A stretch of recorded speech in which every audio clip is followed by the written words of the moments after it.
kau jana. Siti Aisyah Maksudi! Kenapa nak marah? Nak lempar aku? Ya Allah. Dia Rahim faham. Rahim stop. Rahim faham kalau Bila Muhammad sudah tiada, aku tak Abang dah sedih hati Rahim.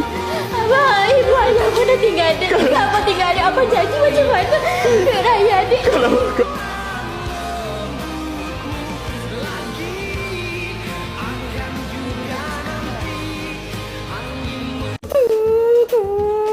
Baju ni orang tua ni. Sebab tingkap. Aku ajar kan? Nak tampar Amir sini tampar atas kepala atuk ni.